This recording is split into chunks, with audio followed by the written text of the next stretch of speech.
Hello, everybody. Welcome to the Cut to the Chase Sports Podcast. This is season 2, episode 3, where we bring a unique insight analysis from your favorite sports at the high school, collegiate, and professional levels. We have not done high school much, but we're in it. Brady is back. I am. Over last week. Yep. Logan Box, we were on the call for the Northmont Fairmont game. That was, something else. TKDS Sports Week. That's another time. We can talk about that later. But yes, Brady, how are you doing tonight? Doing good. How are you? Having a pretty calm night. Yes, I'm having a calm night. I just came from Texas Roadhouse with a couple teammates having a team dinner, right? Actually, not a team dinner, a couple of guys dinner. So, wasn't bad and all that. So, just full blew $30 of from my wallet. So all's good. Always good when you spend money and other bullshit. So I'm gonna hop right into this thing. So headlines from the past week. What's one thing that you saw that, and I know you saw it in person. I think I'm kind of alluding to what you're about to say, but just kind of take a dive at it. What was a headline of yours this weekend?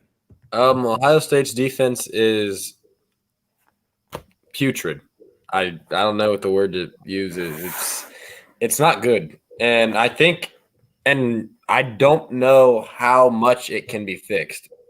And yes, it can be fixed for sure. Kerry Coombs needs to be gone. Definitely by next year. Yeah. Keep him throughout the season. He's got to be gone because he rotates every series for no reason. Those guys are not tired. They don't play both sides. You can keep in the same defensive backs or linebackers that you had in to start. Same with D-line. You can keep those guys in. They're fine. Like you playing multiple different guys in a game like that, like Minnesota, like they said, they were testing guys out. Well, we're to Oregon now, week 2. You cannot be testing people out. Play the best players the whole game. I went to the game. I had like first level seats, like right there next to Oregon bench. So it wasn't fun because they celebrated quite a bit. But I mean, the game was fun. But it was bad. And overall, we don't have the personnel to be one of the best defenses in the country either. Because in 2018, awful defense for Ohio State, but it might have been the best personnel in the country. So we knew it could be fixed, and it got fixed in 2019. Yeah. This defense has very solid personnel, but at this free safety position, it's the worst it's ever been because our starter, Josh Proctor, broke his leg, and now we have Bryson Shaw starting, and he is not it. He's not it. Yeah, well, I heard about Bryson Shaw on Saturday night when you came back. Jeez. Yeah. He's terrible. Wow. He's terrible. Man, just looking at how Oregon was able to just establish the run game immediately. D-line. It was kind of crazy how the D-line, they would continually just pinch in every single time, and then they just bounce it outside. They make a nice block and then just bounce it outside. And the running back, his name CJ Verdell. Yep. Mm-hmm. Yeah, I mean, our defense makes all the running backs we play look like first-round picks. But I'm sorry, CJ Verdell, good running back, flashy. He played a good game in the run game, and then he had some flat routes that for some reason nobody is guarding for no reason. But what they did was so simple. I thought they'd come out and do a lot of trick stuff. No, they just did the most simple playbook possible and just destroyed us with it. And it was ugly. I mean, props to the Oregon offensive line. I mean, it dominated. Absolutely dominated in both phases of the game. Our DBs were making plays. Our corners, he had a clean pocket. They didn't really complete much downfield to receivers because our corners were good, but they would complete these tight end routes, which guess who covers those? Yes. Safety linebackers. And safeties. Terrible. Mm-hmm. Terrible. It's so simple. They would dump all day long. It was just that was so embarrassing. The utilization of running backs and tight ends taking on the linebackers and the safeties, like you just said, they just used that formula to death. I mean, so bad for Ohio State on the defensive side of the ball come Saturday. Offensively, we'll kind of save into the thoughts later. But what did you think of C.J. Stroud's performance Saturday? I know it was a little mixed review. I mean, here's the thing. It wasn't perfect at all. I mean, he had some missed opportunities downfield he missed. He's very hesitant in the pocket, and I definitely would like to see him more comfortable in there.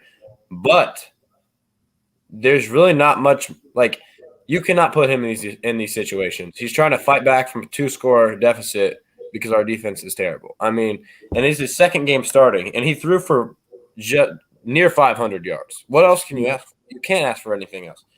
He was very – I thought he improved from Minnesota, and he made some really impressive throws. I mean, the throw to Njiba for the touchdown, it was Njiba's first touchdown, great ball. Really good job noticing that Oregon wasn't set on our first touchdown in the game and threw a ball to Garrett Wilson for a touchdown. And then threw some nice balls to tight ends that we didn't hold on to, one to each tight end that were dropped, very tight windows. And, he got it to our playmakers for the most part. 3 receivers over 100 yards. C.J. Stroud, definitely one of the better QBs in the country, in my opinion. I mean, just like we thought he would be. He's top 10 for sure. I mean, there's no question about it. Yes, he was. I mean, I think more and more in the game, like against Minnesota, he got more settled and everything and, started making plays. Against Oregon, kind of the same deal there, but just made, one real costly turnover. And right. And that was more the play I was more mad at is when he took the sack, the same. I think it was a play or two before, because the pick, you kind of had to throw that ball because it was 3rd and 18, I believe, and it kind of just sailed on him. Nobody was really open. A lot of it kind of popped open at the end, but I mean, I smelled that pick from a mile away when he started. He's really, I will say, he is not rolling to his right is not his move. We need to stop running that. Stop rolling him out to the right. Stupid. Seriously, it was. That ball floated and everything. So, a floater over the middle, not over the middle, but a floater down the sideline goes through the receiver. Yeah. I mean, that's just that's insanity right there. Yep. And I will say, 23 for Oregon was the only DB that played well because their DBs, we were toasting them. I mean, we play them again, we win. If we played Oregon this week, we'd be favored. We would be favored against Oregon. Even if we played them right after we lost, we would be favored against them again. Yeah, it's not because I don't think that would happen over again like that, like the way that, we lost and all. But no, Oregon is not a top 5 team. They just aren't. Like, props to them. Great job. You came into Columbus, did your thing. And I will say props to their quarterback, Anthony Brown. Played a good game. I mean, he didn't overly he didn't do anything too flashy, but he did everything they asked him to. Yes, he did. And he played a decent game. That's all you got to do in some of those big games like that. He just did, like you said, he did what he had to do. He did. Make flashy plays. He was able to use the checkdowns pretty well with the tight ends, and they were able to make some big plays as well. More in the red zone and all. He was able to be a little bit of a threat with the legs, but that was more C.J. Verdell's job right there. But just being able to be a threat like that, that's that just showing your presence right there. That's the main thing that Oregon was able to do. Just run the football constantly, and then have some little slip routes coming off for tight ends and all. So they were able to utilize that running back tight end game well, unfortunately. For us Ohio State fans. And, it's not like we can just go out and sign somebody and release, a linebacker or a safety like Bryson Shaw. But, That is why you have 5-star athletes all over the field, and you let them play when the other guys are literally playing like straight garbage out there. You're cutting out quite a bit. I am cutting out quite a bit. Yeah, okay. You sounded better when you said that, but you were cutting out like I didn't hear what you just said. That's pretty weird. But yeah, what I was saying is like you can't go out and cut a player, and you can't sign another player off the street. But you have your Ohio State. You have 5-star athletes all over the place. You can find some place the guys that are really the reason you can move. You can move like you can move Lathan Ransom from nickel to safety, and then you can replace Lathan Ransom with Marcus Williamson, who was our starter last year. So that's simple. Mm-hmm. I mean, we do not need Bryson Shaw out there. He did that was the worst game I've ever seen by an Ohio State defender. It was awful. It was pitiful. Especially being in that front row, you got to see everything in 4K right there. That just sucks. I can tell you, and kind of rolling into what a headline for me this weekend was the Bengals win, and I was at the game and all that, so I was excited about that. But I've seen beautiful performances by Andy Dalton before in person, and oh my God, that stadium! Never heard a stadium get that loud for the wrong reason. But kind of roll into the good thing this weekend. Joe Burrow come back, played the entire game. 20 for 27, 262, 2 touchdowns, no interceptions. I could feel in the first quarter he was just trying to get his legs back underneath him and, trying to feel more comfortable. The offensive line was, again, legitimately trash cans that were blocking for him. He got sacked 5 times. Yeah. Kirk Cousins got sacked 3, but 5 times for a guy that's not as bad as former Michigan offensive tackle Taylor Lewan. He is garbage. Yes. I saw Buda Baker. Buda Baker trucked him. Yes, Buda Baker. And Chandler Jones was eating lunch. Mm-hmm. And Chandler Jones was just eating. He was eating that day. 5 sacks. It's incredible. But yeah, just like seeing Cincinnati go like that. Burrow started to get his feel really late in the second quarter. Started making plays down the field, and then throws a touchdown to T. Higgins. Then they get the ball back, and takes the shot with Jamar Chase. So I mean, they were able to push the ball down the field for that sense. And then Joe Mixon got the run game going. 29 carries, 127, a touchdown. Cincinnati played a pretty balanced game of football, which I love seeing a balanced game of football. I'm going to say it. Obviously, if your run numbers are, better than your passing numbers, it's saying one of two things. One, you're controlling the football game, or 2, your quarterback's ass. That's what, that's one of 2 things that you can see. But, I was just glad to see Joe Burrow out there, and he was making plays again, made a really big play on 4th and inches. And not to mention, I'm talking about the offense a lot, the defense. The defense actually came up pretty big, I will say. They got that fumble recovery on Dalvin Cook. And, at the stadium, the craziness, in a packed stadium like that, especially in the lower bowl, of looking up on the Jumbotron, seeing if Dalvin Cook was down or not. I couldn't see a single thing because I don't think anybody knows to this day. Mm-hmm. All I had was a headache, so that made it 10 times worse. I couldn't get an enhanced image on that. You know what that reminds me of? That reminds me of when I was in the shoe in 2016, Ohio State, Michigan, watching the. I knew you were. Yeah, I knew that was. I was sitting there like.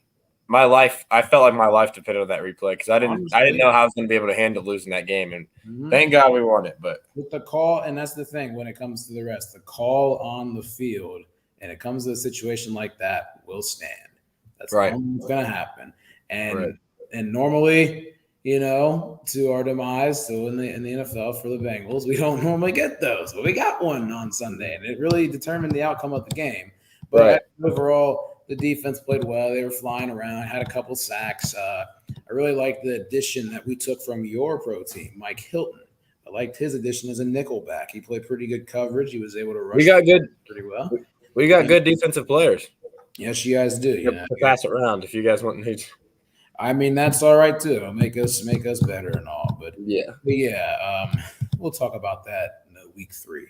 But yeah, it was great being back in the jungle. Everyone was, there was none of the COVID restrictions or anything like that. It just felt like a normal game of football. And a normal game of football when it comes to the Cincinnati Bengals is giving all of your fans a heart attack. And, having a heart attack in person with the kick on the line by Legatron Evan McPherson, that was great to just watch him kick it through that and just, that was just a sigh of straight relief. Oh my gosh, that was awesome. But yes, that's what I saw this weekend. You guys aren't wondering, Jake, he can't be on the show tonight. Got some other things to deal with. In the college life right now. It's going through. And Brady, I'll tell you, enjoy high school while you can. I will try to. Various reasons. But yeah, kind of pushing into it. We already talked about, we were talking about Ohio State. I already talked about my team in the NFL, but other college football games that you saw this past weekend, what were kind of your thoughts over, let's say the Iowa State game? What did you think of that? I think it proved exactly what exactly what I thought at least. But Iowa is probably a top 5 team in the country because Iowa State has one of the best returning rosters in the nation, and most people thought they were the top 5 team in the country, and then they get beat down. They never were going to win that game. Iowa beat them down.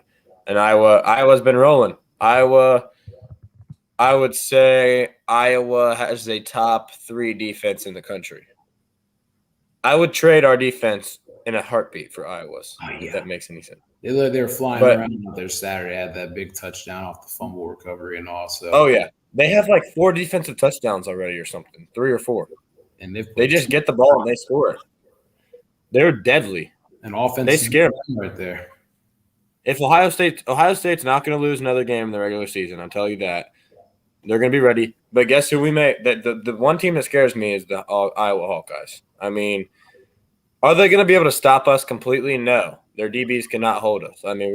But are we going to have some stupid, turnovers that I could see, confuse us a little bit, and they can have some momentum? Because we all know they can run the ball on us. Then it could cause some issues. So – Iowa, they're scaring me, and I would rank them in my top 3 if I had rankings. They'd be my top 3. Wow. Probably at number 3. That's pretty bold, though. Yeah, Bama ahead of them, and, I'm assuming who would be 2. I would have Georgia at 2 probably because they got a big win over Clemson. Yeah. But, man, Iowa at 3. But, yeah, in looking at what the rankings are right now. What do we get? So we have Bama 1, Georgia 2. I believe Oklahoma is 3. Oklahoma, Oklahoma's 3, and then Oregon's 4. I don't know how Oklahoma's still ranked ahead of Oregon and Iowa. They put them all the way up there just because they, beat us and all that, replacements like that. Pulling up that rankings list right now, unless you know it off the top of your head. I don't know completely off the top of my head, but I know Iowa is number 5, though. I will say they're ranked 5. Clemson following at 6. A&M dropped from 5 to 7. They played Colorado on Saturday and just squeaked by with the win there. A&M isn't top 10. Huh? A&M's not top 10 in my opinion. It'll be proven pretty soon, if anything. It will. It will be proven. And then to the eyes of the AP poll, the best team in Ohio, Cincinnati Bearcats, are at 8 right now. Cincinnati, 2-0. I never thought I'd see the day they'd be ahead of Ohio State, especially both teams 10. But in my opinion, we should have got that 8th spot because. Come on. I get it. We lost a game, but Cincinnati plays nobody until they play. They do play in Notre Dame and Indiana. But, I get it. Cincinnati's been good, but they haven't done anything special. And before they do, they should not be ranked ahead of us. Since we only lost 1 game by a touchdown to Oregon. Cincinnati's a really nice team. They might be better than Texas A&M. And they might be top 10, But I mean, good for them, but Yeah. they would not beat Ohio State. Saw that in 2019 there. Ohio State gave them a nice little goose egg, I believe. Yes. Yeah, that was just a beat down of monumental proportions. The score was worse than it even looked. It was 42-0. It could have been like 56. That's We true. just kind of let up a little it bit. was bad. But I'm not going to give hate to Cincinnati. Desmond Ridder and the Bearcats. 0 points we gave up. Wow. Wouldn't that be awesome? Honestly. I mean, wouldn't that be awesome? If we could just trade all these guys for those guys, I would literally I would trade our whole defense and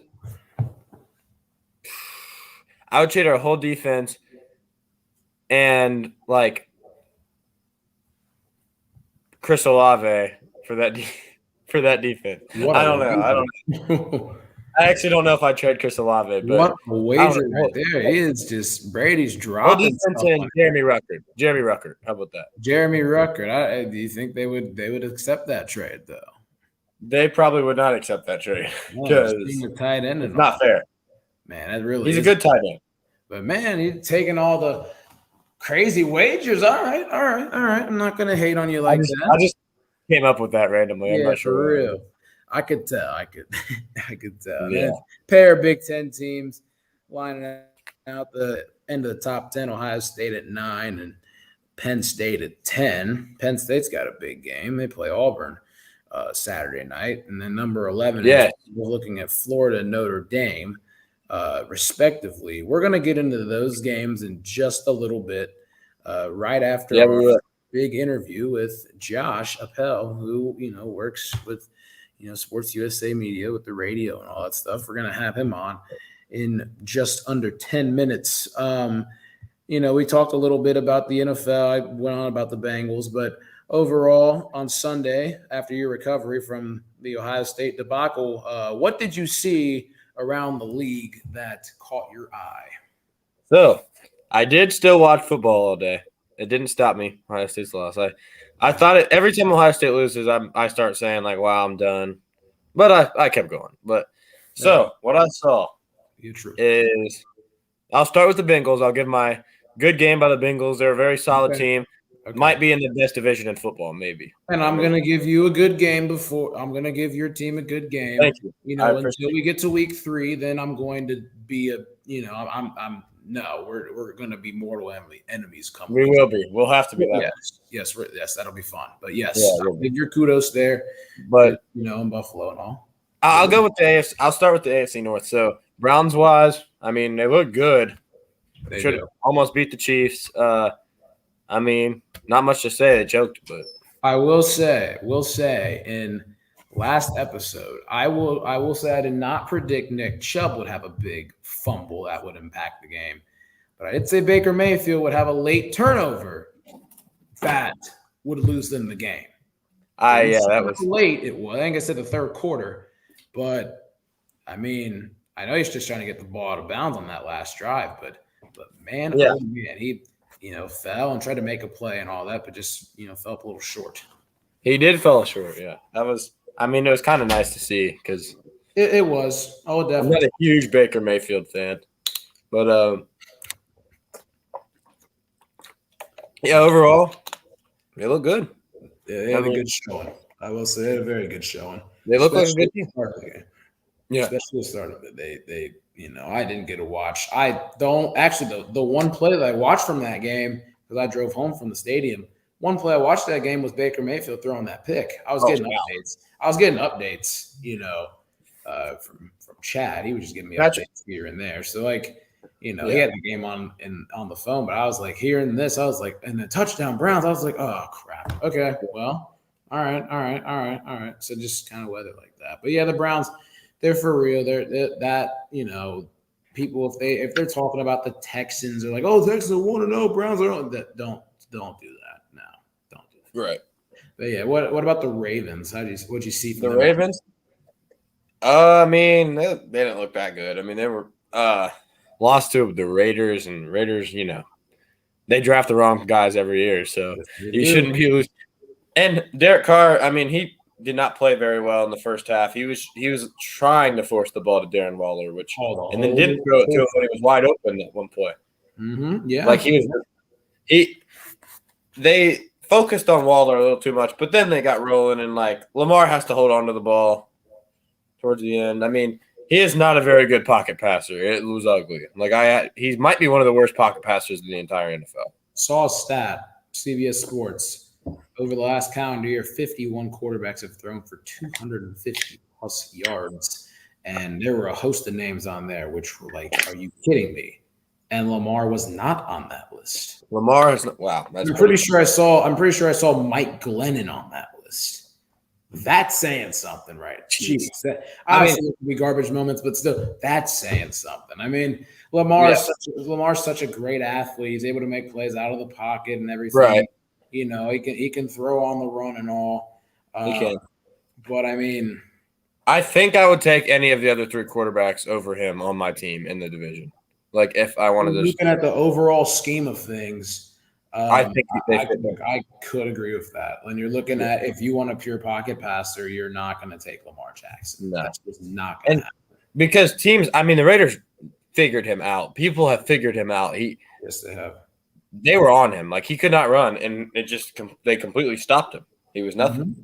I mean, they weren't able to run. He didn't have another co-star to run the football with that well. I mean, I will give credit to Tyson Williams. Yeah. He had a nice touchdown run in the first quarter and everything. But I mean, he did. The man Lamar Jackson had to do it all off his legs, and then having to worry about throwing the football as well. He's got some crashing. Max Crosby was playing out of his mind. Max Crosby was playing very well. He was playing very well on Monday night. So, I mean, that was also the worst nightmare. Alejandro Villanueva got put on his butt.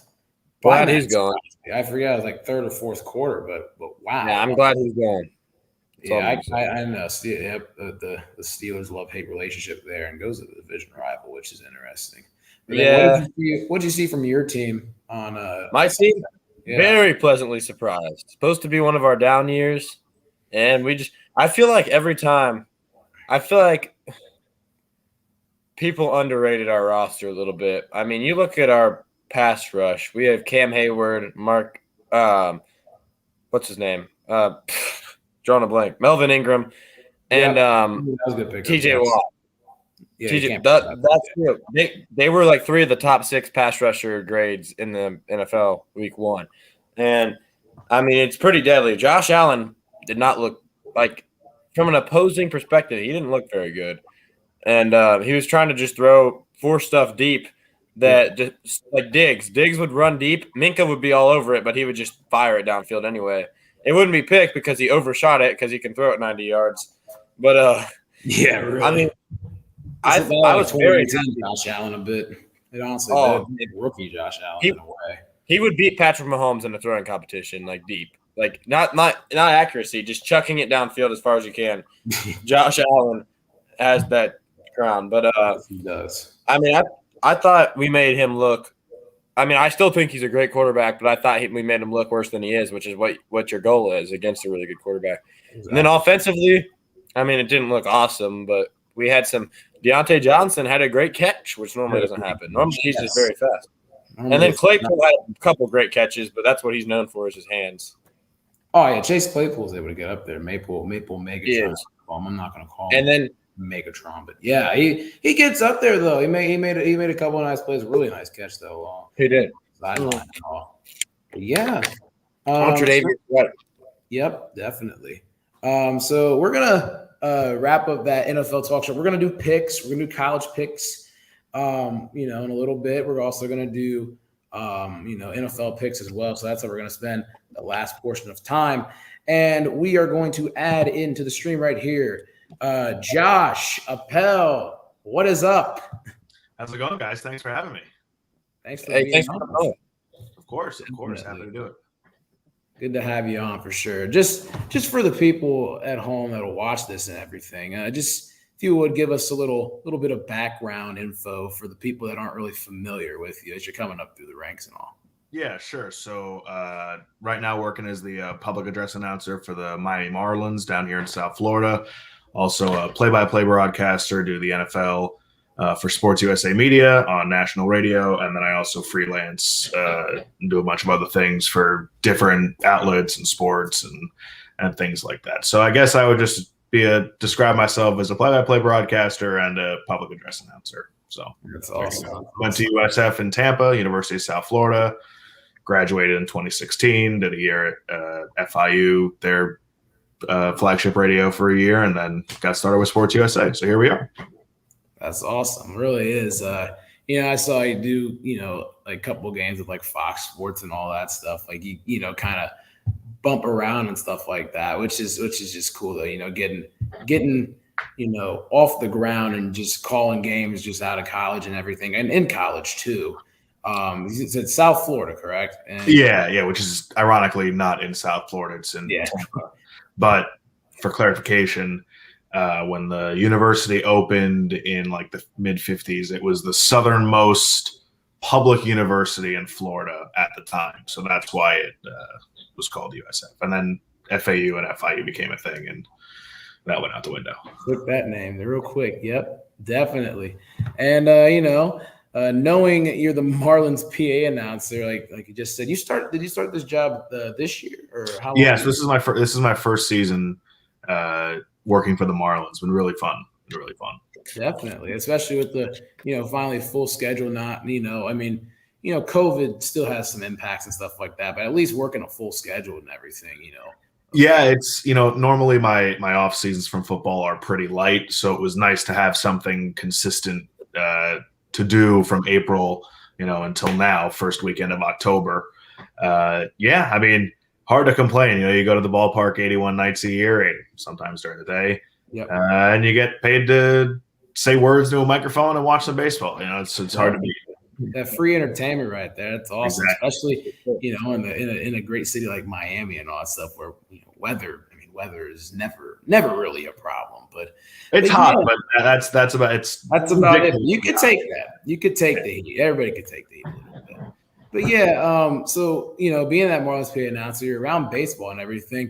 What's your favorite ballpark food? Okay, so difficult question because there are a few things at Marlins at Lone Depot Park that I enjoy, but they have this one concession stand. It's called the Change Up, and it just changes by week. So last week they had orange. I think it was orange chicken, something like that. General Chow's chicken, something like that, with fried rice. It was really good last week. That's what I had last homestand. That's probably the best thing I've had at the ballpark this year. But they do have a soft serve ice cream machine in the press box. That is also, I don't know if that counts. Okay. I had to use the perks and everything up there. Okay. That's awesome. But yeah, and like the change up definitely went to the name and all that stuff. I've actually gone over to Marlins Park once. I was Lone Depot Park. Come on, we got our naming rights finally. Lone Depot Park. It's fine. I haven't made the mistake. I made the mistake once earlier in the year, like in the first month of the season. I haven't made the mistake since until right now when I started the previous answer by saying, I don't really eat much at Marlins Park. It's okay. Lone Depot Park with a lowercase L. All right. So Home Depot Park. Lone. Oh, L-O-A-N. Yeah. Lone Depot. All right. With a lowercase L. With a lowercase D for some reason. They are really, really specific with that. Can't mess all that up. Listen, yes, they're paying for their name to be on the stadium. There you go. Don't want to. Yes. The sponsorships are. Yeah, you got to get that right. But man, all the ballpark food are hot dogs, and you had hamburgers and all that stuff. But I'm not really a big hot dog guy, to be honest. Yeah, okay. I like a hot dog like one way. Broiled hot dog is not for me. I need my hot dog on a grill. Charred, like it has to have a nice little char on it for me to enjoy. I'm a big hot dog guy, more of a hamburger guy. Chicken tenders, that's more my alley. Yes, chicken tenders. That's what I get. Any sporting event, really, any big sporting event, chicken tenders. Can't go wrong with it. Chicken tenders, fries, and all that. Agree. Exactly. Yes, definitely. So now moving ahead, I look back. 2016 Jim Nance Award winner. That's a great feat right there. What did that honor mean to you? Quite a bit. It's going to a school like USF, which is not a traditional broadcast in college, like, Syracuse and Northwestern, Arizona State, places like that, to represent my school, and be fortunate enough to have a thought so highly of to earn that award over, other many qualified people who applied for it. It was just a huge honor. Like, it's still kind of unbelievable to have my name associated with that, and be able to develop a relationship with Jim over the years, and just kind of cross paths, every now and again during the NFL season. If we have the same game, getting to see him in person, and from time to time just connect. It was a really cool day. I remember it like it was yesterday, and it's hard to believe it's been over 5 years since then. That's crazy. We're getting old. I had a bit more hair back then, not much, but I had it over.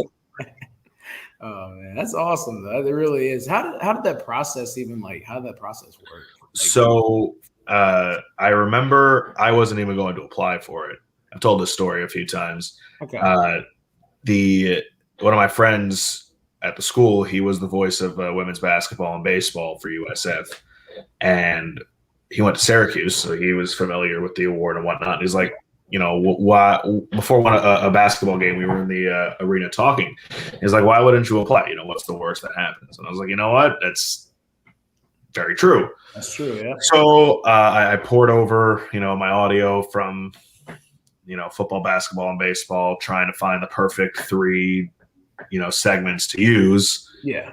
Found something I was most comfortable with, and sent it in, and didn't really think anything of it. I was going to be happy if, honorable mention, place, that's fine.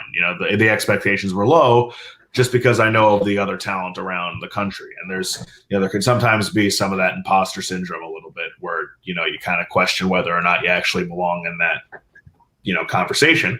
And, just honestly, that creeps into the back of my head a little bit still, regardless. I remember the day that I had an idea that, all right, maybe I have a shot at this. So I graduated in early May, I believe, of 2016. And I think a few weeks later was when they did the award announcement. And so I had already graduated, but I was sticking in Tampa because I was also doing minor league baseball in Clearwater, and I was also calling games for USF baseball. So I was finishing out the season, and we were getting ready for a game. I really hope it wasn't in April. It was April or May, regardless. I remember it like it was yesterday, and now I'm questioning whether or not I remember. 5 years is a pretty long time, though. But I'm almost positive it was May, because that's when it usually is now. So I remember being up in the booth, and normally I take the 2 or 3 hours before the game, go down and talk to coach, write the lineups in, fill out my book, everything like that. And I couldn't concentrate. I was thinking about it the whole time. And then the announcement started going, and we have to go downstairs to film our open, because we were doing a simulcast on the web for the baseball game. And so we had to go down and film our open. I put my phone in my pocket, and I was like, oh, crap, what if we're doing this and I, missed the whatever. So the YouTube stream for them is not working. So what they did was they just started to list them one by one on Twitter. And so they did all the honorable mentions, and then we were done. So I'm back upstairs, and they did 20 to 16, 16 to 11. And then there was like a big pause and everything. More technical difficulties, I guess. And then they went 10, 9, skipped the number, went back, whatever, and I still hadn't been called yet. So I'm like, all right, maybe I have a shot at this. And I remember the week before, I had sent my audio to someone who was actually one of the judges. And he was like, hey, I just want you to know, like, I was really impressed by your work. I put you number 1 on my ballot. And I was like, relax. So obviously said thank you. Yeah. And so I think, all right, I have a shot at this. And I wasn't 5-4-3, and I was like, all right, whatever, it is what it is. And I wasn't, and then they announced number 2, and there was one of those 2 or 3 was a friend of mine from Ball State who was in the top 3 the year prior. So that's who I felt in a good way. We're friends now. Yeah. In a good way, I thought, all right, like that's the guy that I gotta, beat if I'm gonna win this. In a good way, again. Yep. And once I saw his name go, I was like, all right. And then I saw my face flash up and my name on the number one. And I was like, there's just, I let out a few curse words just like in surprise. And my phone just started going off, and my book the game had started. And by this, there was a third inning before I had even filled out my book. It was just a hectic day. And then, the banquet in North Carolina was really awesome later that summer. And it later found out was instrumental in, getting hired by Sports USA. So it all comes full circle. It just kind of lent my name a little bit of credibility coming out of college that I might not have had otherwise. That's incredible. That really, the hectic day, had the build up, and then, all of the honors and accolades coming from it, from all the hard work and everything. But think about it. Like, I wasn't even going to apply at the beginning. I know. I wasn't even thinking of applying. Like, my mindset was, what's the worst that happens? Someone had to convince me of that.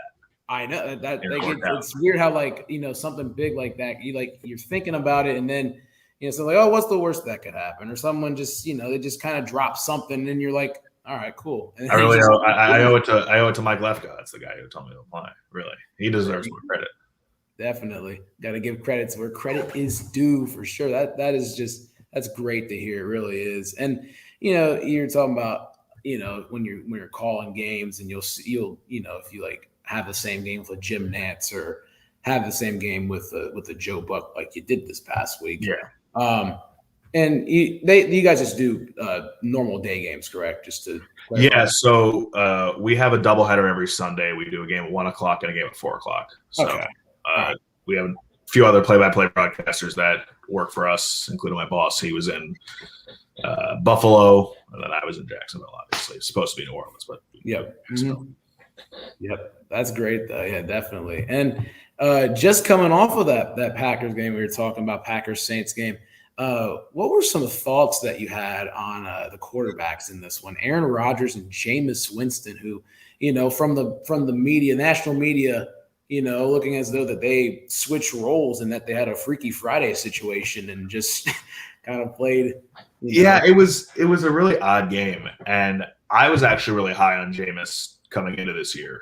Yeah, because you look at his numbers, aside from the turnovers, he was as productive as any quarterback in the league in his first 3 or 4 years as a starter with Tampa Bay. It was just the turnovers were killer. I mean, they were 8-8, the 30th, or 7-9, 8-8 the year his last year in Tampa, where he threw 30 touchdowns and 30 interceptions. You see what happens when they get a quarterback in there who is productive but doesn't turn the ball over. Yes.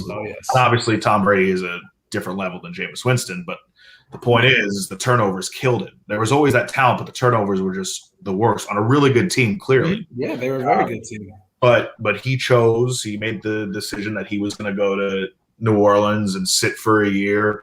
I don't know if anybody was really interested in him in the starter at that point, but there was no better situation, I thought, for him to go than New Orleans. Sit behind Breeze, learn from Sean Payton. Yep. And I was really, really high on him. He didn't forget how to play football. He was a Heisman Trophy winner, number 1 overall pick, and again, was really productive aside from the turnovers in his first 4 years with the Bucs. So I was really high on him. He looked really good in the preseason. So was I surprised that he threw 5 touchdowns and played as well as he did? Yeah, I don't think anybody really expected that. But you knew he was capable of a performance this way. On the other hand, I figured we'd get some kind of shootout, right? I think everybody kind of did. Aaron Rodgers, I said this on the air on Sunday, Aaron Rodgers looked like a quarterback, and the Packers looked like a team whose number 1 most important players spent 2 weeks in the offseason hosting Jeopardy and even more time away from the team during their offseason programs.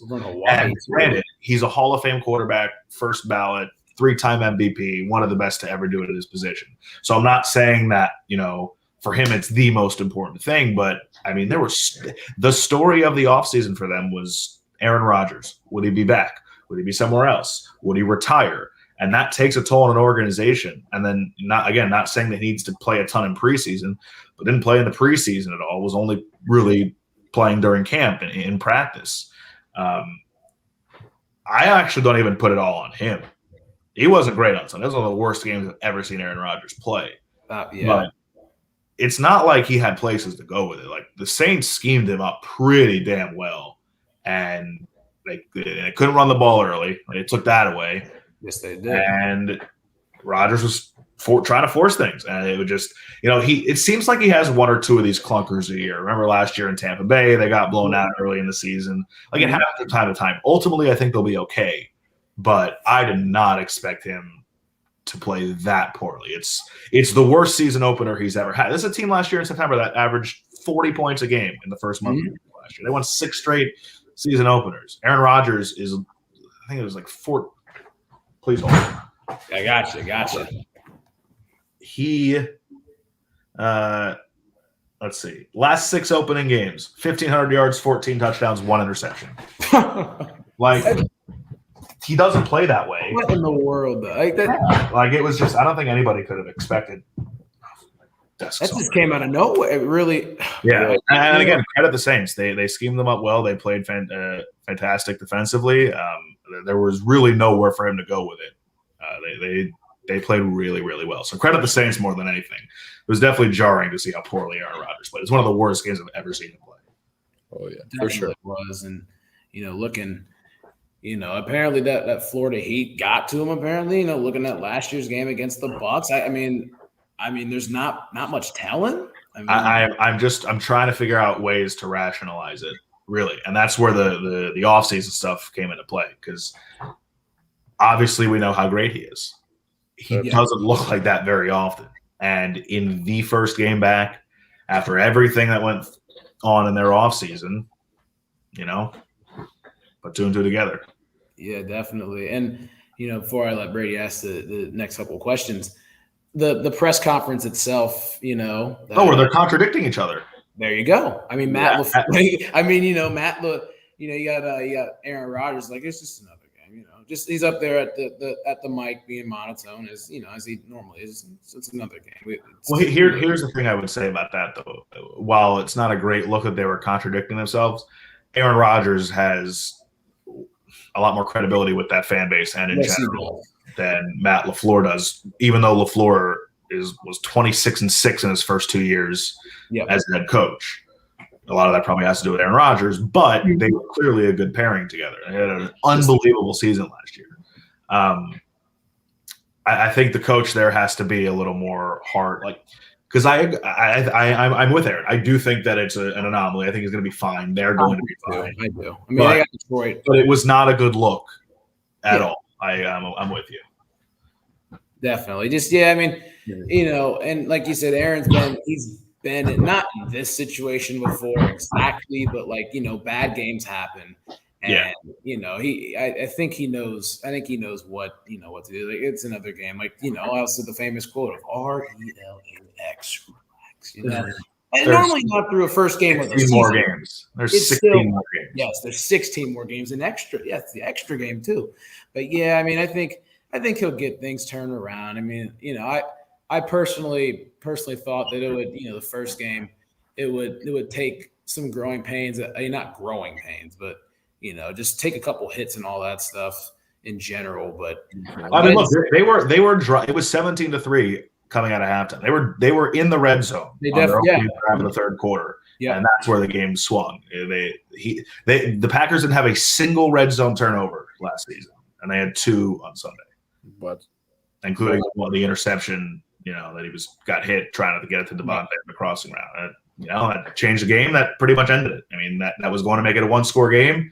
The 14-point swing. New Orleans was down and scored. So. Yep.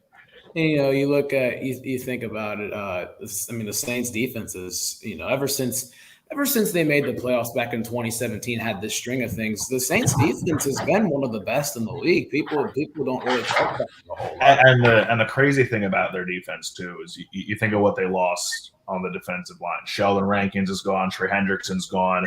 Onyemata was suspended. They always have Cameron Jordan back, but you've got a 6th-round pick, an undrafted free agent, a 3rd-round pick in 2017.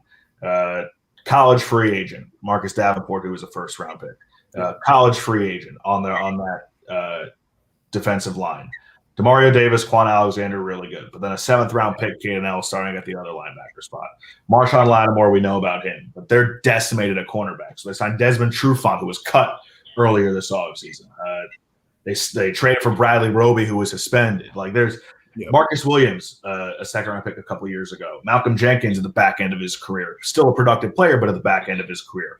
Paulson Adebo's a 3rd-round rookie. That's the guy who had the pick of Rodgers in the 3rd quarter. Like, there are a lot of not, for lack of a better way to put it, no-name guys in that defense. You know a lot of the names, but a lot of the contributors there are not high-paid free agents, are not high draft picks. They're mid-round picks, late-round picks, undrafted free agents.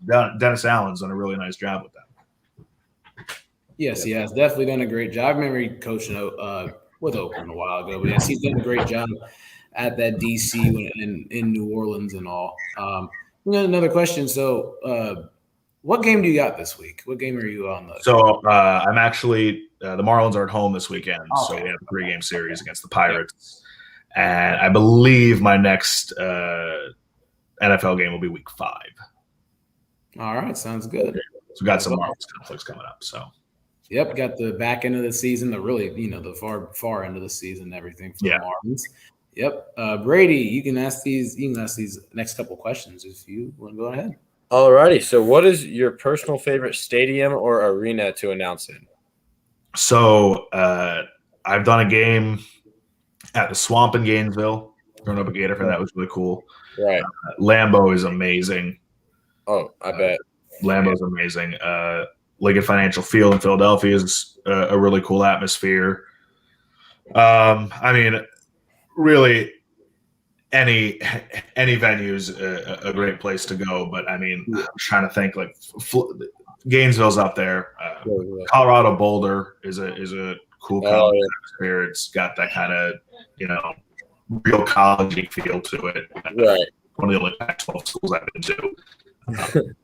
But I'd probably say Lambeau and the Swamp. Jordan Hare was cool, but they have a terrible broadcast up there at the end zone. I don't like it. Yeah.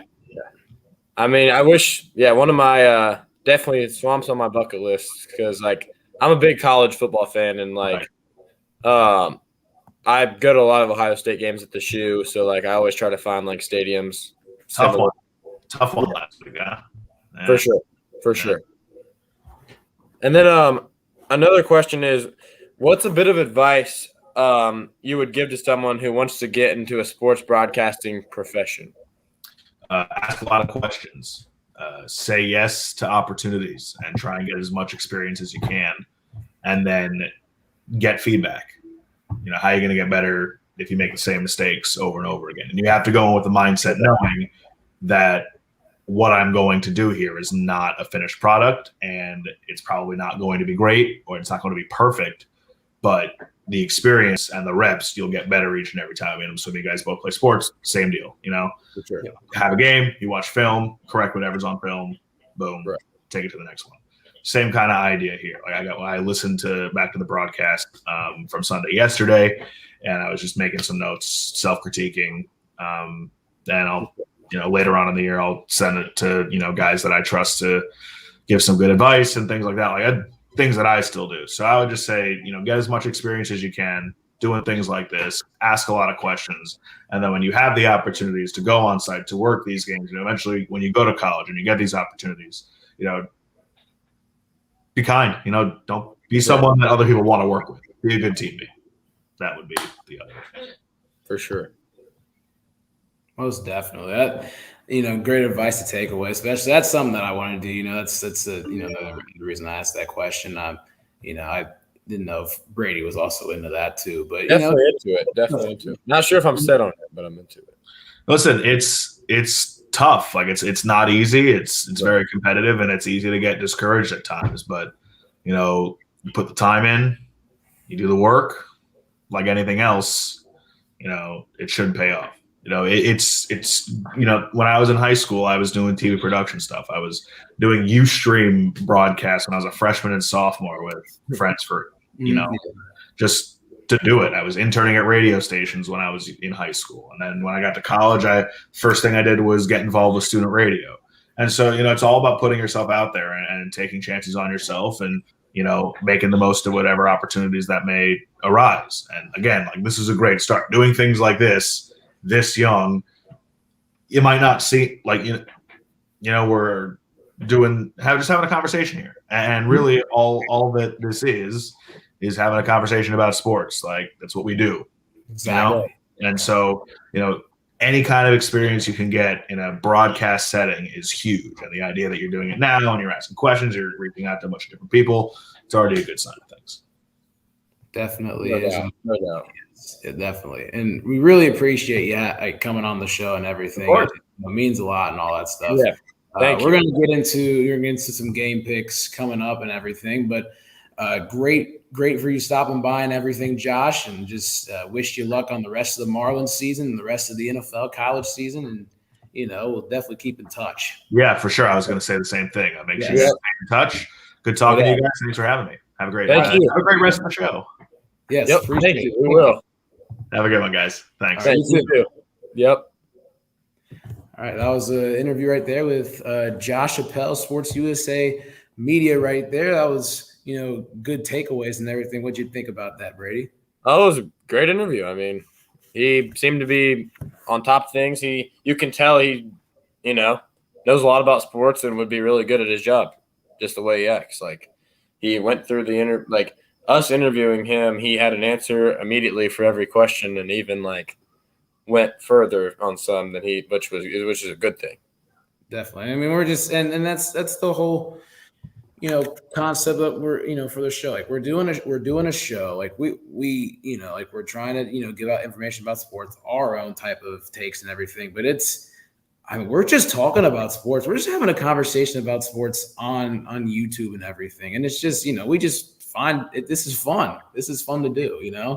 Like it's not like you're not trying to be all like, oh, look at me or look at you, blah blah blah. But we're just two guys just talking about sports and everything. Right. It's kind of the basis of what it is. But we're going to talk a little bit more about our favorite sport, football, as we get into some college picks for the week 3. So I came up with 5 games selected. Might not be the top 5 games of Saturday, but I tried to make it seem pretty interesting when it comes to matchups and everything. I'm going to go down the list. Here are the games, and we'll start things off in Bloomington. Cincinnati's playing Indiana. Number 8, Cincinnati's playing Indiana at 12 p.m. on ESPN. Intriguing. Yes. What do you expect from this game when it comes to Desmond Ridder taking on Michael Penix Jr.? Do you want me to give my winner here too? Yes, you can. Okay. Yes, what all? So what do I this game? So we saw Indiana go out there and just get beat down by Iowa. However, Cincinnati's not Iowa, in my opinion. Desmond Ridder, he's grown on me. Probably a top 10 QB in the nation. Because this day, and I'm not trying to hit on anything, this might be the weakest quarterback year I've seen ever. And I can't find a year that had because everything's up for grabs. There's no solidified Heisman contenders to me right now. There's not a single quarterback that I would say, yeah, this guy is the Heisman winner. Like nobody separated themselves yet. So I think Desmond Ridder even has a shot at it, honestly, but not at the Heisman, but solidifying himself as one of the better QBs in the country. But I expect Indiana to be able to move the ball a little bit on them. I think Penix will sling it a little to Ty Freifogel and company. And they also got a good tight end, Peyton Hendershot. And I think their defense will step up a little bit. And I'll take Indiana in this game. I think they'll both score some points. I'll go 39-30 Indiana takes the win and eliminates Cincinnati from all that stupid playoff talk I hear. They are not getting in over Ohio State. They're just trying to represent the AAC in that one. I mean, that game right there, Indiana taking the dub right there would just eliminate any shot of them which is bad. I mean, and this isn't just what I'm hoping will happen. This is what I think will happen. Like, I'm not just saying it because I hope Alabama every week, but do I pick them to lose? No, every week. But not saying I'm not going to pick them ever. Definitely could. I could pick them this week. We'll see once he asks me. But, but yeah, I'm thinking that Indiana is going to play a lot better than week 1 and show that they are a top 25 team. They just played against one of the best teams in the country week 1. Exactly. I agree with that. Indiana is definitely seeing, one of the top teams in the country the first week of the season. They're kind of able to see like, oh, this is how we have to play like this to, kind of get ourselves, try to get ourselves back in like top 25 or whatever. They got to play, you got to play to that level and stuff like that, or play close to that level to get into the top 25. Iowa's a very good football team, as we mentioned. But yeah, I don't have much detail and insights when it comes to some of these games, but Cincinnati going into an environment like Indiana, playing against a Big Ten school. We've seen what they've done against some other Big Ten schools, which are a Big Ten school. But I'm going to give the nod to Desmond Ridder. I think it'll be a very, very close game. It's not going to be a runaway. Definitely won't be. But I'll give the nod to Desmond Ridder in my view. Score prediction. Hell, I don't know what the score's going to be. I'm just going to go with Cincinnati in this one. The 5-1-3 is going to win this ball game. I don't know. That's a view right there. And then we're going to take it, keeping the same state of Indiana. Purdue and Notre Dame at 2:30 p.m. on NBC and Peacock. Mike Tirico and Drew Brees will be on the call. Drew Brees calling the game for the NBC network for Notre Dame, but also calling his alma mater, Purdue. What do we see? I'm just going to say this now. I'd pick Purdue if Notre Dame didn't struggle so bad these past 2 weeks, but they did. So I think Notre Dame will get it together a little bit. I think Jack Cohn's a pretty solid QB. Nothing over the top, but probably a better quarterback than Ian Book. And they've got a solid receiver core and really nice tight end there with Michael Mayer, and really nice running back core with Kyron Williams and I can't think of his name. Chris Tyree, fast little speedy running back we got there. Yeah. But I think Purdue's offense is one of the more explosive offenses in the Big Ten, and I'm a little nervous for when Ohio State plays them. Not too nervous. I think they're nothing great, but with David Bell, 2018. But I'm kind of happy we play them so we can just get our revenge real quick and move on. But David Bell, their wide receiver, would start at probably pretty much every school in the country except maybe Ohio State. But he's a really nice receiver and definitely could go in the first round. He is fast, great. He's really one of the most balanced receivers in the country overall. He's gonna catch the ball, and he doesn't make mistakes. And he's going to burn some Notre Dame defenders. He will. Then Purdue's going to lose this game, and Notre Dame's going to win it. Score prediction's tough. You go like 41, 30, 41, 34, Notre Dame in a close one. Okay, pretty nice scoring game, yeah. All right. Notre Dame's defense is not good. It's like ours. Other than Kyle Hamilton playing. But we also have a couple good players. Let me take this time. Shout out to Ohio State corners Denzel Burke and Cam Brown. They played almost flawless games against Oregon, and we still lost. And like you tell me those two play flawless games of true freshman Denzel Burke starter and a player that was out for the season last year after tearing his Achilles in the Penn State game. You tell me they're going to lock down defenders. I say we beat Oregon by 30. And they did, but our run stopping was terrible. But shout out to them. Those two are great corners, and they will be nice for us this whole year. Well, on the topic of Ohio State, bounce back game, Tulsa, 3:30 p.m. FS1. I got Notre Dame winning that pass game, but Tulsa, Ohio State. How do you see Ohio State rebounding? Ohio State's going to destroy Tulsa. I mean, if they didn't, then we have to have a lot of no hope. We'd have to have. Yeah, it's gonna be like. I mean, I think we're gonna show no mercy. I think we're gonna take the anger out a little bit on offense. I think it's gonna be like 59 to. I hope 7. I hope we give up 1 touchdown maybe in garbage time. I hope we kind of shut them out. 59-7 will be my prediction because I think 59-7, which that's us covering the spread easily because I think the spread's like 28 or something. Oh yeah, it's we got to win game by. We got to cover the spread. We got to. Have to. Nice blanket over the spread. And I've actually been paying attention to a lot of spreads lately when it comes to when it comes to the NFL, because it's actually interesting just to kind of think like when you're like predicting scores, stuff like that from literally 2 weeks out. It's kind of you're predicting the spread too, technically, and you don't even know it.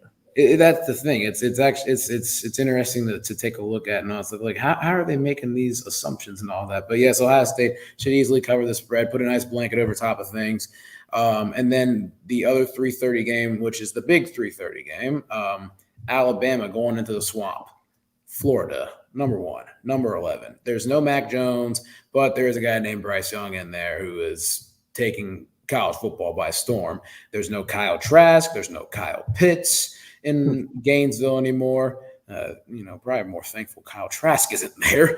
But yes, why do we see this one playing out with Bryce Young at quarterback for Alabama? So I'm going to put this simply. Florida has 2 quarterbacks, and they need to stop. They need to bench Emory Jones completely.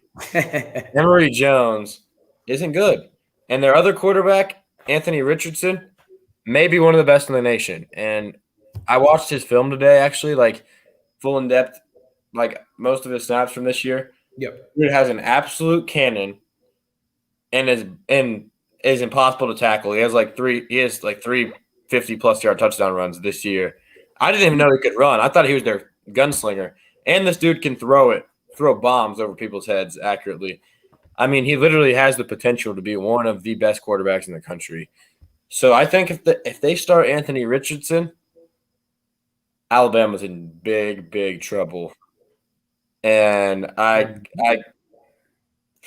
going to predict the Alabama win because I think they're going to rotate him and they're going to start Emory Jones.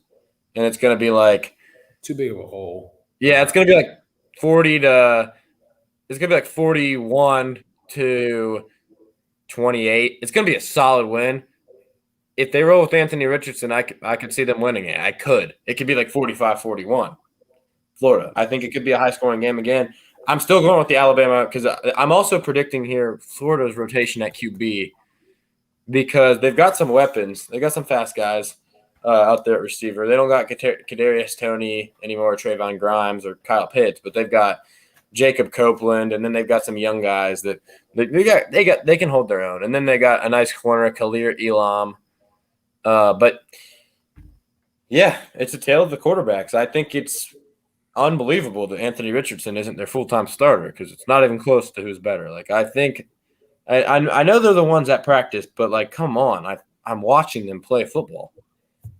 Anthony Richardson's a much better runner and thrower than Emory Jones. Emory Jones is fast, but he doesn't break. Anthony Mullen's not able to see that right now. Is incredible. What'd you say? I couldn't hear you. You kind of cut out. Sorry. Am I there? You're there now. You're good. Okay. The fact Dan Mullen's not able to see that right now. You actually just cut out again right as you said it. That's amazing. It's crazy. It's probably connection stuff, but maybe they just don't want me to say something about how Dan Mullen's not able to see that. You kind of cut out again. Like wow, that's incredible. All right, like I would edit this out, but you can hear me right now. I can. I mean, I kind of can. You're fading a little bit. Okay. Yeah, Wi-Fi. Dan Mullen. Can you hear me say Dan Mullen? I heard you say Dan Mullen. Yes. Dan Mullen can't see it. That's the number one point. Yeah. He can't see it. I don't get it. Like Anthony Richardson, he might be like my favorite QB that nobody else is really talking about too much. Like the dude, I could make some crazy claims. I'm not going to because I think it's probably stupid. some of the things I could say, but I think he has the potential to be definitely possibly the best QB in the SEC. Like, I know we haven't seen much of him. Bryce Young is obviously really good. Like, I'm not going to just throw that out. We'll see. Once Anthony Richardson gets a shot, I'll start talking. Don't say I didn't warn everybody. Yeah, if he becomes in a corner, but yes, if he starts this game and beats Alabama, don't say I didn't warn anybody. But I'll get away from that, and I'm going to say Alabama with the win, 41-28. Respectful. Okay. All right. We're gonna keep an eye on that right there, as we take things with Alabama's good old Iron Bowl rival Auburn, as they go up to Happy Valley to take on Penn State, 7:30 p.m. on ABC. Chris Fowler, Kirk Herbstreit on the call. Whiteout right. time. Penn State, 22-10. What's gonna go on there? Okay, so this is a really intriguing game, and it's probably one of the most. I'm really excited for this because we're finally getting a big-time Big Ten SEC matchup in the regular season. Yes, and at the hands of the wideout too. And I've always wanted to see like LSU come to the wideout or Georgia because I don't think they'd win, and I definitely don't think Auburn's going to win. Like they can't. It's the environment. The environment is. People blame Ohio State for almost losing to 2018 Penn State, and that was an okay Penn State team. Michigan beat them easily at home, even though Penn State was pretty good.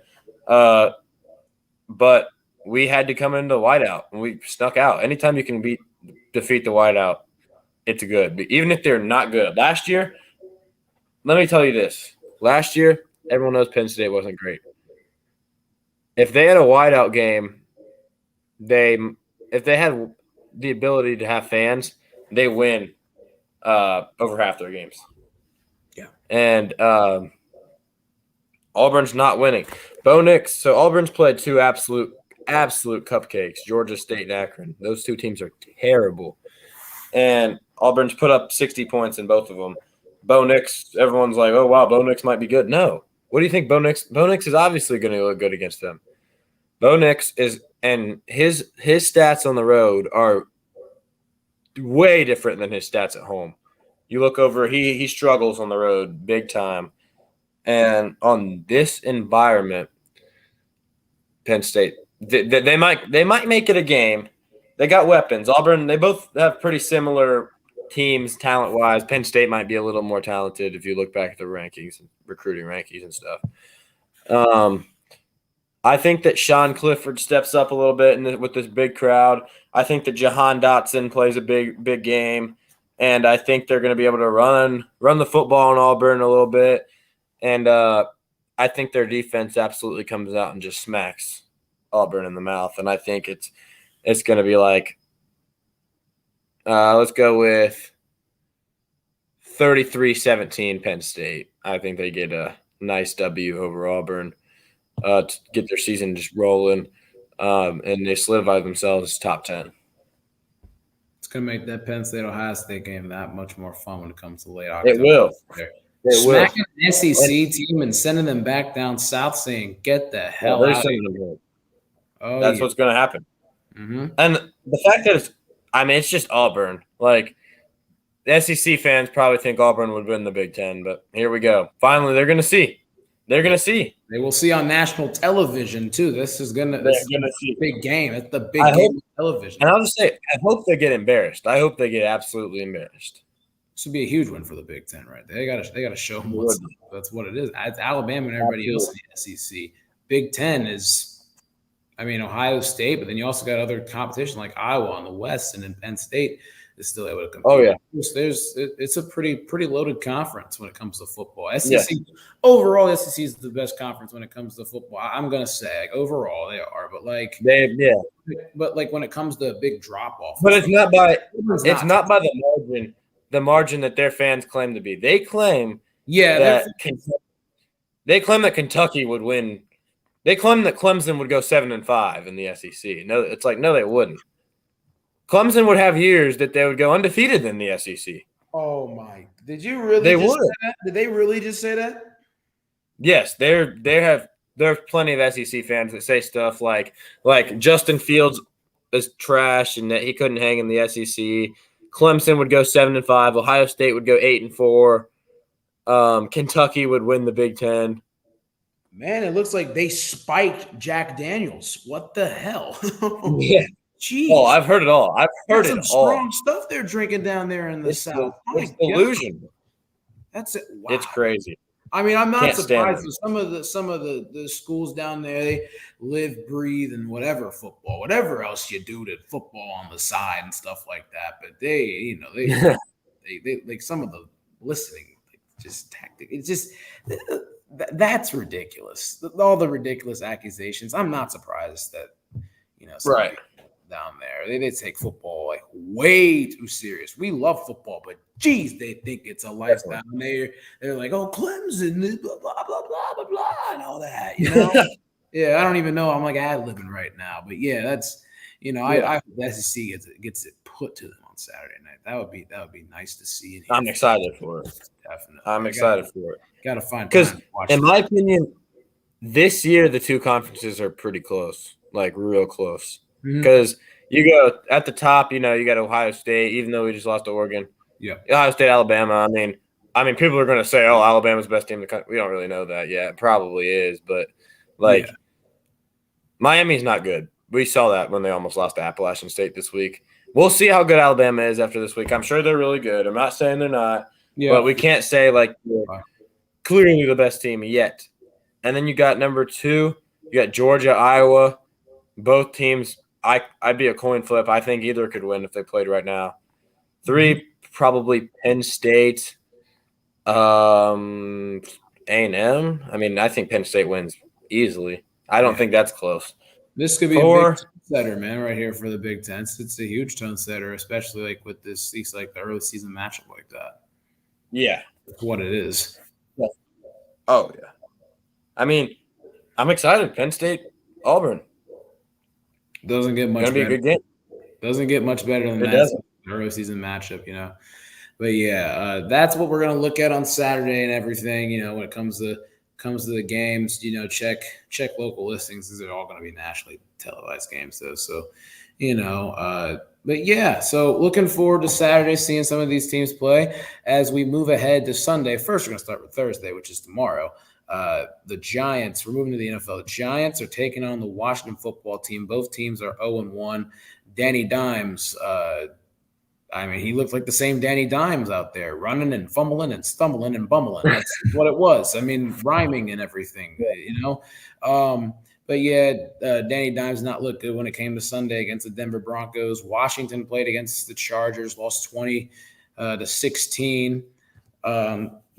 In Landover, they play their second home game. Ryan Fitzpatrick got hurt. Taylor Heineke's the starter. That's Chase Young's guy. The Giants, not much to think about. Saquon Barkley didn't have a great game on Sunday. When I look at this game, I see it's going to be a defensive battle tomorrow. I think Washington's going to really try to crank the pressure up on Danny Dimes. I think Taylor Heineke is going to make it an easier game for him. And I'm kind of moving quick through this, but I think Washington's going to end up winning this game 17-13 over the Giants. Yeah, I agree that Washington wins. I think Chase Young gets his first sack of the year, maybe even 2. I think that definitely defensive battle. Neither have elite offenses. I think Scary Terry's an elite player. Everyone saw that catch. Yes, he is. That was an amazing catch. Amazing catch. It was. He's probably, in my opinion, he's probably top 10, if not just outside the top 10. But I'll go Redskins around a low scoring game like 16-10. 16. That's a respectable score. I just seem like when you go into Landover and stuff like that, you're never going to really see a big shootout when it comes to, especially this new Washington team, with the defense, right. Chase Young and all those guys. Like they hold you in check. They hold you in check pretty well. It's what it seems to be over the method since last year. Going into Sunday, Raiders, Steelers, both teams 1-0, having big time wins actually. Against playoff opponents from last year. That game's on CBS. Iron Eagle and Charles Davis on the call there. Pittsburgh's home opener. I think the Raiders game against the Ravens was a bit of a fluke. The Ravens, I think the Ravens are a good football team, but I think we shouldn't look too far into that just because it was being the first game and everything. Derek Carr played a fantastic game late down the stretch. He did a good job. But I will say the interception, and then the defense saved him and everything. But I think Derek Carr he did make enough plays to win the game. I will say he definitely did a good job of rallying his team from behind and everything. Pittsburgh, I didn't see much from Ben Roethlisberger. Obviously, I didn't watch any games on Sunday besides that one stressful game that I was at. But Ben Roethlisberger just did enough himself. The defense was flying. They were getting active all over Josh Allen and everything. I think that's going to be the story when it comes to Sunday against Derek Carr, against their offensive line. I think the Steelers are going to be flying around the football. And, with the home opener and everything, I think there's going to be a lot of buzz, and Pittsburgh's going to get this dub. I'm going to go for score 24-17. Yeah, I think I agree that the Steelers take the win. I think that the defense is definitely going to apply too much pressure, and I think that Ben will play a pretty good game. I think he'll get it to his playmakers because I think the Steelers have a pretty underrated receiving core. Like, we have 3 starters, like really nice, capable starters. True. And I'll go around the same again, 27-21. It's a respectful score. Yeah, I mean the Raiders can put up points. They can. I mean, don't get it twisted. They can put up some points, if they take the right opportunity and everything. But I think Pittsburgh's defense is going to be able to ground them pretty well. Going to the Fox game, Niners are taking on the Eagles, pair 1-0 teams. Niners just came off the victory against the Lions. They almost blew that one, though. They're up 24 points, I believe, at one point, and almost lost that game. Eagles handled the Falcons pretty well in Atlanta. Not much to expect from the Falcons this year. But looking at these two teams, I think I saw Jalen Hurts play football really well last week. He did, playing against the subpar defense and everything. I do think the Niners are going to be able to take control on defense this Sunday. But I think the score is going to, end up being 27-16 Niners. I think, they kind of ran that 2-quarterback system with Trey Lance and Jimmy Garoppolo, it's going to be a little different with Raheem Mostert not playing, but Raheem Mostert's like always in and out. It seemed like every year he's always like he's on IR and everything, but like there's a portion of games where he's playing. Yeah. So I'm going to say 27-16. I think Nick Bosa is going to be able to get a good rush going and stuff, a good pass rush and all that. But I'm going to go with the Niners in this one on the East Coast. Yeah, I'm going to go with the Niners too. I think the roster is just that much better. I don't really have a score prediction, to be honest with you. So I would just be throwing something out if I gave one. So I don't think I can give a score. But I do think the Niners will win. I think Garoppolo will have a solid game. I think Nick Bosa, again, like you said, I think he'll get after the quarterback a little bit this game. And I think they'll take the win. I agree with that, definitely. And moving to Northern Ohio, Texans are playing the Browns. 1-0 Texans, 0-1 Browns. You'd think in a perfect world it'd be swapped around. I mean, the Browns play the Chiefs, so don't really look much into that. I'm not going to say a whole lot. Browns are going to win this one. I got 31. I got 31-13 in this one. I think they're going to try to get this thing going pretty early. A lot of Nick Chubb play action from Baker Mayfield to take some shots on this Texans secondary and all. So I got 31-13 Browns on Sunday. Yeah, I'm gonna go 37-20 Browns. It's just not even a comparison. Browns are better. They won't lose. They're gonna be able to move the ball. I mean, the Texans may put up a couple. I mean, the Texans didn't look bad. They won. I mean, I don't want to write them off, but it's like, Yeah, I mean, you just can't go against the Browns here. And this one definitely a home opener, and also, it's the first game back with full capacity for fans. And last year they were a playoff team, and the fans didn't get all the fans didn't get to see that in person. So I expect First Energy to be rocking on Sunday. We're going to go down to Jacksonville, Duval County. The Broncos, who are 1-0, just came from Gotham City in New York, beat the Giants. They're taking on Trevor Lawrence, and he's playing in his home opener. Trevor Lawrence, 3 touchdowns, 3 picks, over 300 yards on Sunday. This is a bounce-back game for Trevor Lawrence? You cut out a little bit there. Can you say that one more time? Sorry. Yeah, I was just looking at the stats and everything, but is this going to be a bounce back game for Trevor Lawrence, or is are the Broncos going to get a hold of him? Yeah, I think Trevor Lawrence. I think that last game, obviously he had some bad picks, but I think he'll play better this week. I don't think he'll throw 3 picks again. Yeah, I think he'll. I think it'll be a solid game for the Jaguars. I think they're really bad, if I'm being honest, as a team overall. Yeah. Urban, I don't think Urban should have taken the job. He put himself in a bad situation. You can't change that, really. I think he was so happy about getting Trevor Lawrence. I don't think he realizes that Trevor Lawrence can't save your whole NFL team. Different encounter. I think the Broncos take the win. And again, I don't have a score prediction, but I can't pick the Jaguars. But I do think Trevor Lawrence plays a better game this week. Yeah, it's definitely tough to take into account when it comes to, the Broncos and all this stuff. They're a very interesting situation. Ever since Peyton Manning actually retired, they've been an interesting team and situation. I'm going to agree with you there. I'm going to go with the Broncos. I'm going to say 22-17. I think Trevor Lawrence will still have a bounce-back game for the Jaguars, but I think Teddy Bridgewater, Teddy Two Gloves will do a good job down there in Duval. I think they're going to run football well with Melvin Gordon and all, and Jerry Jeudy's out, but I think they're going to also really look for KJ Hamler a lot on Sunday and try to make some explosive plays. So I'm going to go Broncos 22-17 in this one as we keep it down south. Not too far south, but the Saints are playing the Panthers. 1-0 battle in the NFC South, 1 o'clock on Fox.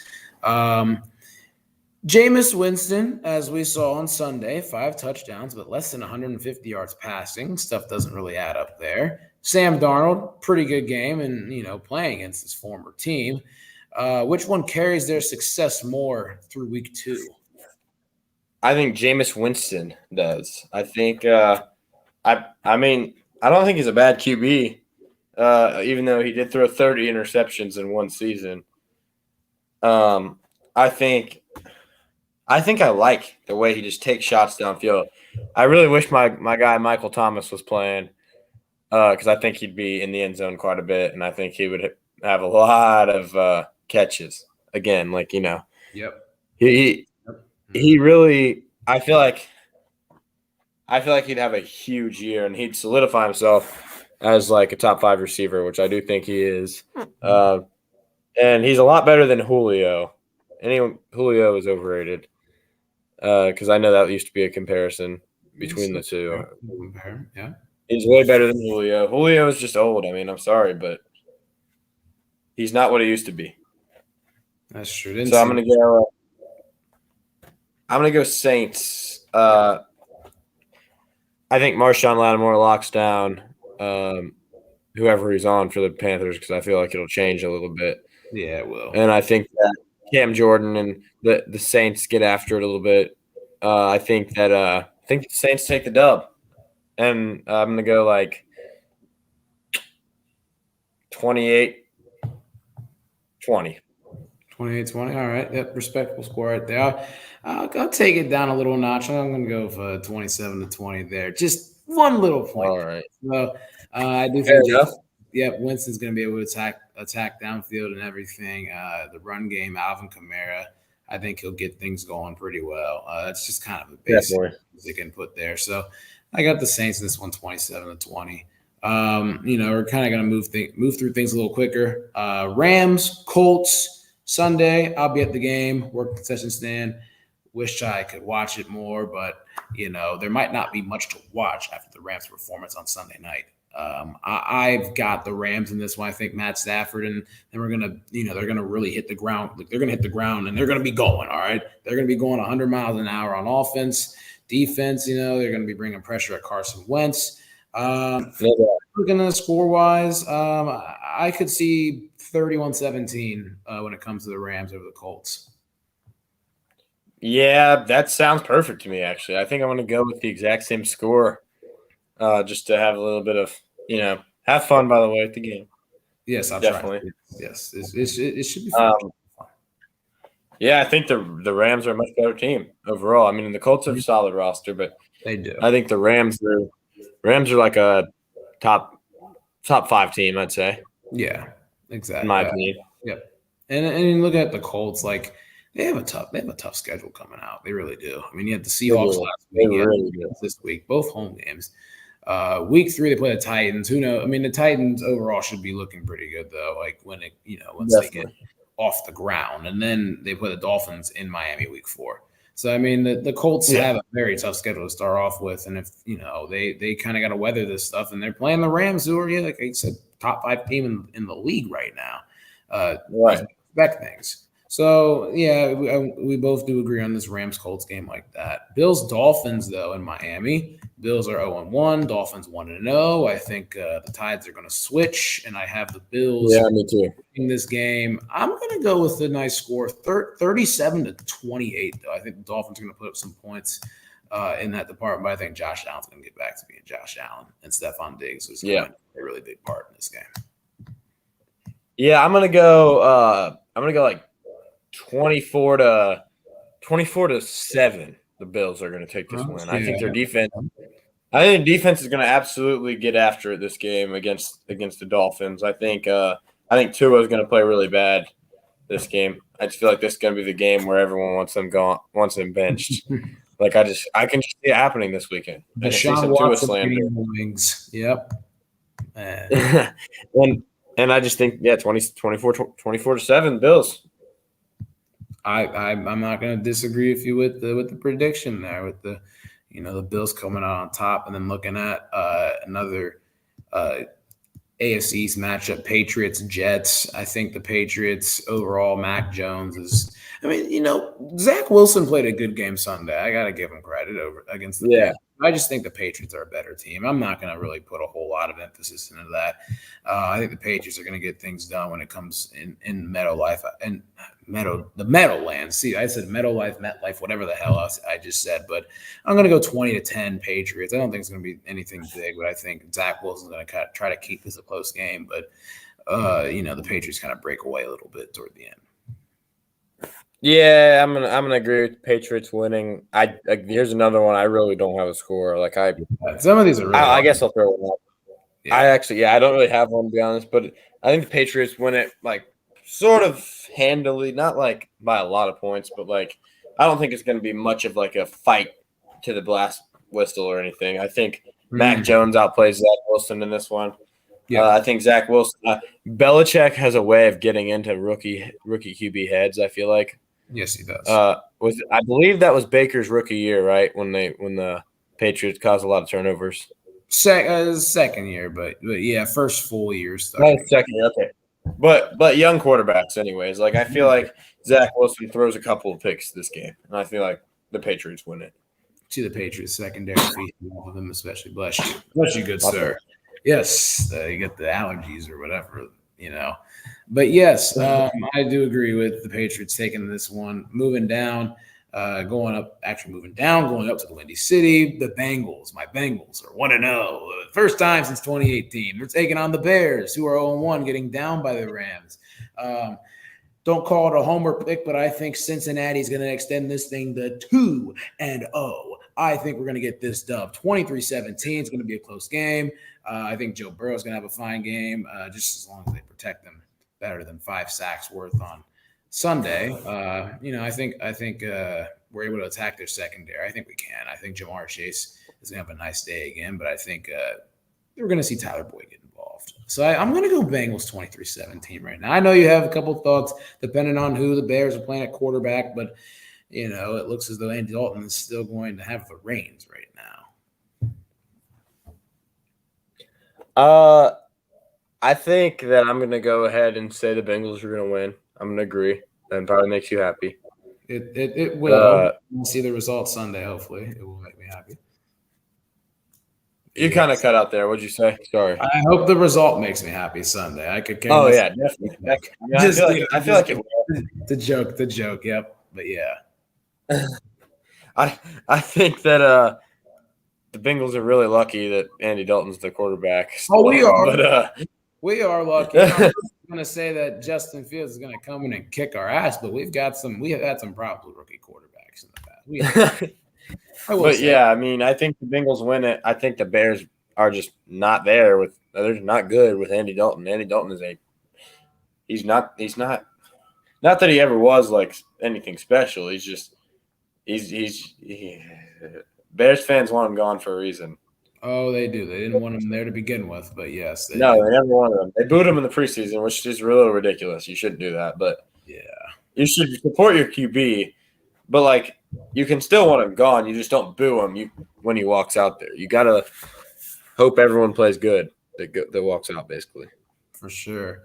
Due to some time constraints right now, looking at a couple of these 4:00 games, Bucks are playing the Falcons. We both agree on the Bucks right there. Yeah. It's not that hard. I think the Bucks are going to end up winning this game. Give me a score 37-17. Falcons are going to get a couple touchdowns, but the Bucks are going to control this game pretty much. Cardinals playing the Vikings. Yeah, all good.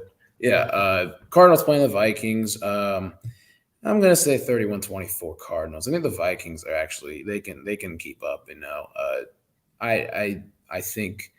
I think they're going to get stuff turned around though once they get back home and everything. So I'm going to say 31-24 Cardinals. They'll keep things going in the desert and keep things cooking. Yeah, I think the Cardinals take the dub. I really was impressed with them against the Titans. I'm going to say like 28-20. Again, I've already said that as a score, but I'm going to go 28-20. Nothing wrong with that score. It's a universal score, but it gets the job done and all. Titans, Seahawks. Titans 0-1, Seahawks 1-0. I would say the Titans if they were in Nashville. I'm going to go with the Seahawks though. It's September. Russell Wilson cooking. I mean, I'm not going to bet against them, especially when they're coming back from the East Coast, going back to the West Coast. East Coast, Seahawks are one of the best teams in the National Football League over the last 5 years when it comes to playing on the East Coast. They're playing their home opener. There's going to be a lot of fans there. I'm going to go Seahawks. I think it'll be a lower scoring battle. I'm going to say 20 to 17 in this one. Yeah, I think the Seahawks win this game because, being in Seattle, it's a tough environment to play in. 31 to 20, I'd say. Nothing hateful there. Yep. Mm-hmm. We agree on a lot of these picks for sure. Coming into the 4:25 game, Nance, Romo, Call, Cowboys, Chargers. Had a vision in this. A couple of months ago, had a vision. Justin Herbert and them comes down to a game-winning field goal, and the Chargers actually win 31-30. I think a lot of offense is going to be seen in this game. The Cowboys' offense is explosive. You got the bunch of receivers with Cooper, Lamb, and Gallup. Dak Prescott threw 58 times. Zeke Elliott should get some run game going. The Charge on the other side. You got they're getting the ball. I feel like yeah, exactly. Like. I don't know, the whole 11 carries thing. That's frustrating. And they were late too. Like they wouldn't give him the ball in the first half. It's crazy. It made me mad just watching. That's what I watched it for. I want to see Zeke run the ball, and they wouldn't give him the football. Yeah, exactly. I mean, they just really went to that passing, and they're like, oh, we're just going to keep passing the ball until Dak Prescott's arm falls off. So yeah, pretty much. I guess that's what their formula was. But I got 31-30 in this one. Chargers also with Justin Herbert, Austin Eckler, Keenan Allen, Mike Williams. I think that core right there, they're going to make some plays downfield on the Cowboys secondary. So I think it's going to be a good classic ball game. Yep, for sure. I'm going to go Cowboys with the win. Yeah. They're gonna. I mean, Herbert will have his throws, but I think Dak looks great, and I think he'll continue to make throws. But I think Zeke has a bigger game. He's going to run for one touchdown. Not sure on the yards, but I think they take the win 24-21. So close game. Very close game, it seems like. Yeah, I mean, I think it'll be a close game no matter what. Cowboys, Chargers getting things after it. And then we move to the nightcap on Sunday. Sunday Night Football. Al, Chris, Michelle, Chiefs, Ravens. Chiefs 1-0, Ravens 0-1. Can anyone stop the Chiefs? My answer is no. I got the Chiefs in this one. I think it's going to be give me 28 to 23. I think it'll be a close game, but I think Patrick Mahomes is just going to make too many big plays down, just in second and third quarter, which will make a nice cushion on this one. Yeah, I'm going to go 33 to 21 Chiefs. I think Patrick Mahomes will have some big time throws, like he always does in big moments. And I just think that the Ravens offense won't keep up with the Chiefs offense. Yeah, it's going to be tough when all you can do is run the football. You can't really air it out like that. So, yeah, we agree on the Chiefs. A lot of picks we agree on this week. Who knows how to look on when we, get to the next episode. And the Monday Night Football game, Lions-Packers. Interesting that they would make this a week 2 production. But I think the Packers, when it comes to the Packers coming off a bad loss, home opener, Aaron Rodgers, Devontae Adams, Lions are like, oh, shit, here we go. I'm going to go with the Packers 34-16 in this one. Yeah, you cut out a lot there. That's crazy. I couldn't tell you. I got the StreamYard stuff. 34-16 Packers. Not much said. Are we on the wait, I honestly haven't heard a word you said for a while, to be honest with you. Like, you just been it's bad right now. You just been going with the flow, right? Yeah. Did you ask about the Monday night game or? Yes. Okay, so we're on Monday. Okay, got you. Yes. I was assuming you did since we just did. I'm gonna go Packers with the win. They bounce back. Aaron Rodgers 3 touchdowns. I don't know, 300 yards. So big game from him. I'm gonna go Packers. Let's go 41-27. Big win for the Packers. All right. Those are our picks. You can hear me now, right? Yeah, I can hear you now really well. Okay. You can hear me now. Now we can end the show. Hour and 42 minutes through. Had a lot of picks tonight, and then we had, Josh on the show. Everything just, seemed to be a good episode. We're gonna get the cutouts and everything. We're gonna get the Wi-Fi and everything straight in the next couple episodes. It's episode 3 tonight. I'm Chase Johns. That's Brady King. Brady, thanks for being on tonight. Yep, no doubt. Thank you. And we will see you guys next Wednesday. This is Chase Johns and Brady King signing off.